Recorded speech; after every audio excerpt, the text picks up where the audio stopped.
श्री गणेशाय नमः। आत्मज्ञानामृत ग्रंथ के द्वारा जीवन की सार्थकता और सत्यता क्या है, इसे प्रदर्शित किया गया है। यह रचना उन महान आत्माओं के चरणों में समर्पित है जिन्होंने सत्य का साक्षात अनुभव करके समस्त संसार को अज्ञान के अंधकार से निकालकर ज्ञान और वैराग्य में ही जीवन की सार्थकता है, इसका स्पष्ट रूप से उल्लेख किया है। श्री गणेशाय नमः। श्री आत्मज्ञानामृत ग्रंथ समस्त धर्म ग्रंथों का सार, भाग 72।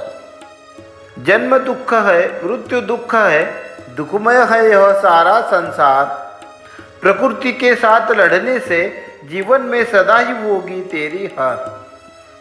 अपने तन को नश्वर जानकर कर ले तू आत्मा से प्यार। हरि नाम में तू अपने मन को रंगा ले, तब होगा तेरा बेड़ा पार। श्लोकार्थ।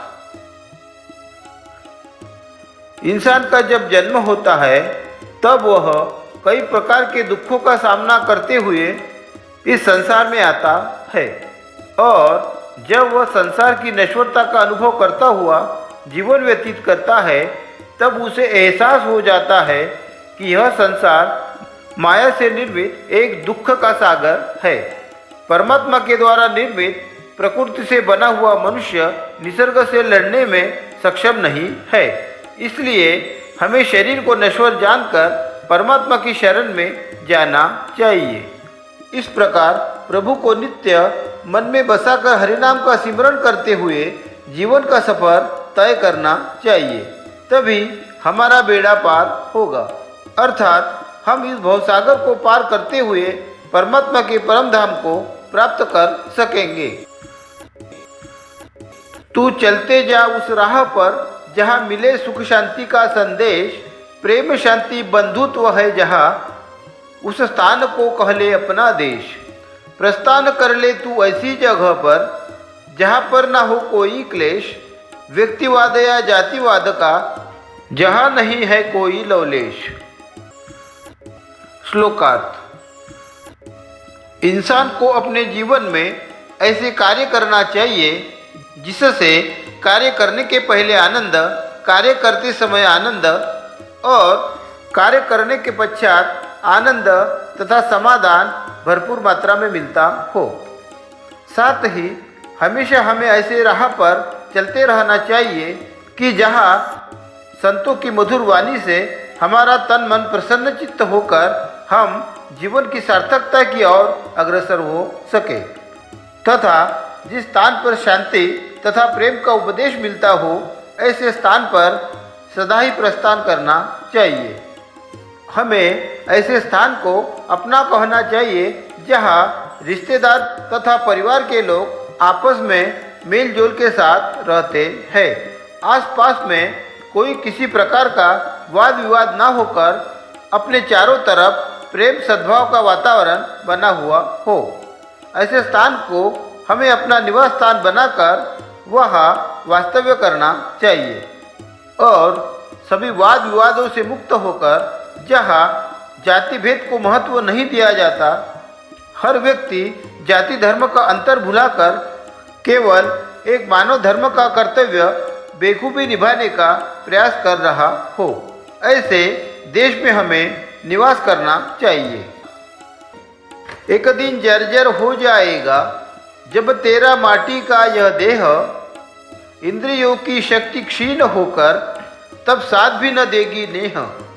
मोह माया के जाल में उलझकर तू यहाँ छोड़ न सच्ची राह। राम नाम का जाप कर तब मिलेगी तुझे प्रभु चरणों में पनाह। श्लोकार्थ। पंच तत्व से बना हुआ यह तेरा माटी का शरीर इस माया रूपी संसार में तेरा कार्यकाल समाप्त होते ही जीर्ण होकर कागज की तरह गल जाएगा। प्रकृति द्वारा बनाए गए तेरे यह प्रमुख अवयव, जिसमें आँख, कान, नाक, मुख, त्वचा, इनकी शक्ति क्षीण हो जाएगी। तब तू उदास हो जाएगा, अपने आप को असहाय महसूस करेगा। इसलिए हे मनुष्य, तू माया का जाल तोड़कर सच्चाई के राह पर चल और राम के नाम का अखंड जाप कर। भगवान की शरण में जा तभी तेरे जीवन का सही मूल्य में सार्थक होगा।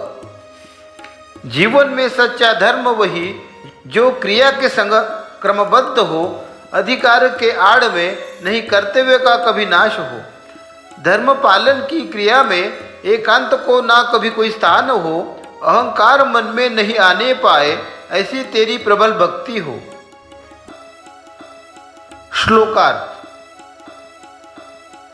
मनुष्य को अपना कर्म करते समय धर्म और कर्म का सही तालमेल बनाकर रखना चाहिए, अर्थात अपने कर्तव्य का पालन करते समय अधिकारों को महत्व न देकर जनहितार्थ के लिए कर्म करना चाहिए तथा धर्म का पालन करने के लिए निर्जन स्थान का चुनाव नहीं करना चाहिए, बल्कि लोगों के बीच में जाकर उनके परेशानियों का कारण खोजकर उसे दूर करने का यथासंभव प्रयास करना चाहिए और भक्ति के परमोच्च शिखर पर पहुंचकर भी मन में अहंकार की भावना का प्रवेश न होने पाए, इसका सदैव ध्यान रखना चाहिए।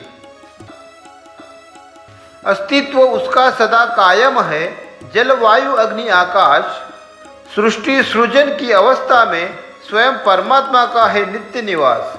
श्रद्धा भाव से दिल संपन्न हो तो तब होगा तेरा आत्मविकास, सच्ची लगन अगर मन में हो तो होगा तेरे जीवन का सफल प्रवास। श्लोकार्थ। परमात्मा जल वायु अग्नि आकाश तथा धरती के कण-कण में विद्यमान है।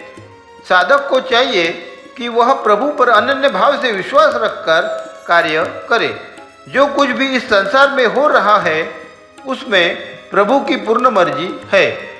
ईश्वर के द्वारा ही हर कार्य हो रहा है, व्यक्ति केवल एक निमित्त मात्र है। इस प्रकार विचार मन में दृढ़ करने से आत्मा का परमात्मा से मिलन हो जाएगा। परंतु यदि कोई व्यक्ति बुरा कार्य करके यह कहता है कि मैं केवल निमित्त मात्र हूँ, करता तो परमात्मा है, तो उसे यह भी सोचना चाहिए कि जब पकड़े जाने पर मार पड़ेगी तब मारने वाला भी परमात्मा ही होगा। यह बात समझ में आते ही व्यक्ति गलत कार्य करना छोड़ देगा, क्योंकि गलत कार्य करने के लिए प्रेरित करने वाला अहंकार समाप्त हो जाएगा। धरती के कण-कण में परमात्मा का अस्तित्व विद्यमान है। जब व्यक्ति अपने हृदय में परमात्मा के प्रति श्रद्धा भाव को रखकर दृढ़ निश्चय होगा, तब उसके आत्मा का सर्वांगीण विकास होकर जीवन रूपी नैया को पार करने में उसे सफलता प्राप्त होगी। परमात्मा की सृजन अवस्था का अनुभव प्राप्त करने के लिए आप सभी महानुभावों से विनम्र निवेदन है कि इस वीडियो को अधिक से अधिक लाइक और शेयर करें। धन्यवाद।